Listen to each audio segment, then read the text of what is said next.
Good day everyone.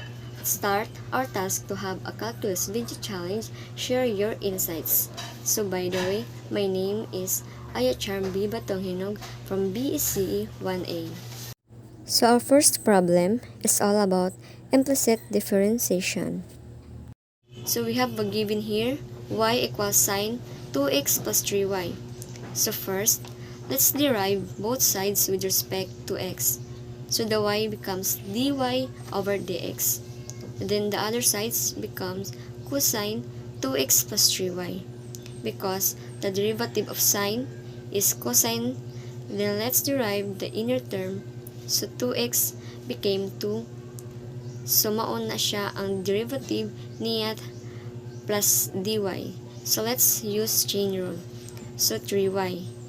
First is to derive with respect to y, become 3, then put dy over dx at the last. Then distribute the cosine into the second term para mahimo siyang 3 cosine 2x plus 3y plus 3 cosine 2x plus 3y times dy over dx. Then after that, move the second term kanang naay dy over dx sa left side para ma-isolate ang tanang term na naay dy over dx. Then after that, i-factor nimo siya with a common term dy over dx. Then divide both sides by 1 minus 3 cosine 2x plus 3y. So we got an answer, dy over dx equals 2 cosine 2x plus 3y over 1 minus cosine 2x plus 3y. Our second problem is all about higher order derivatives. So, problem number 14. Y equals square root of 5x minus 5 over 3x squared minus 6. So, ang ato solution is y equals 1 over 5 times 5x over minus 5 over 3x squared minus 6. Then minus 1 half. And again, then times 15x squared plus 30x plus 30 over 3x squared minus 6 squared and then squared to the power of 2. Then y equals square root of 3x squared minus 6 then times negative 15 times x squared plus 30x plus 30 over 2 square root of 5x minus 5 times 3x squared minus 6 then 2 power of 2 and over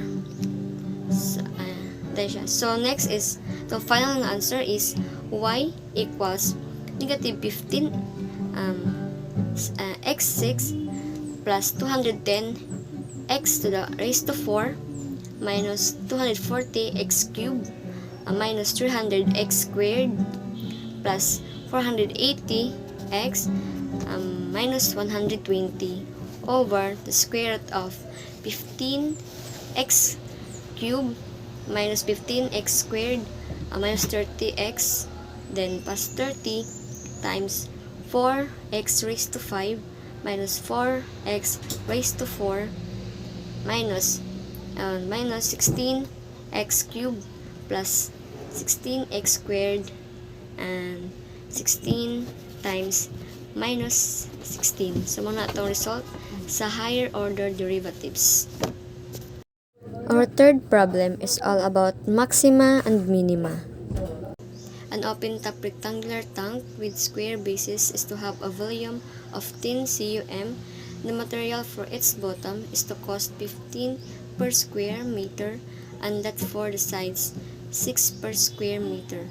Find the most economical dimensions for the tank. So, let's see total cost. C equals x squared times 15 plus 4 times xh times 6.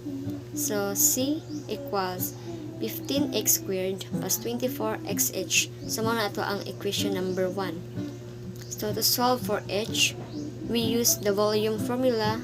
V equals x2h, 10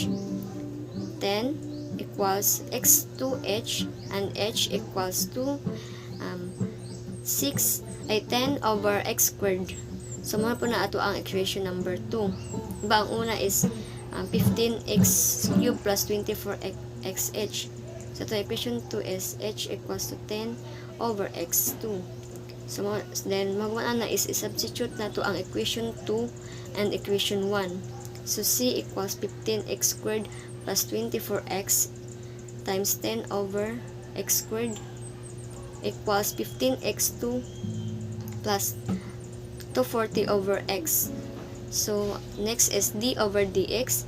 15x squared plus 240 over x times equals 15 times 2 x squared minus 1 plus x times 0 minus 240 times 1 over x squared. So, dc over dx equals 30x and then 240 over x squared equals to 0. The next is 240 over x squared equals to 30x. Then 3x equals 240 over 30. So our result is x equals 2m. Pagkaman is ato i-substitute ang x equals 2 in equation 2. So h equals 10 over 2 times 2 equals to 2.5 meter or m. Next is thus the dimension of tank is 2 meter times 2 meter times 2.5 meter. So muna ang result sa problem number 607 sa maxima and minima. Our fourth problem is all about time rates. So we have a function of q of t equals t plus square root of t. So the problem is to find the dq over dt when the t is 9. So first, derive both sides with respect to time. So the q becomes dq over dt. When we use the implicit differentiation principles in the left sides, so becomes 1 plus dt times plus raised to 1/2. Then it is a matter of simplification. So we come up an answer of dq over dt equals 1 plus 1/2 raised to t. So to find the dq over dt, so let's substitute t equals to 9.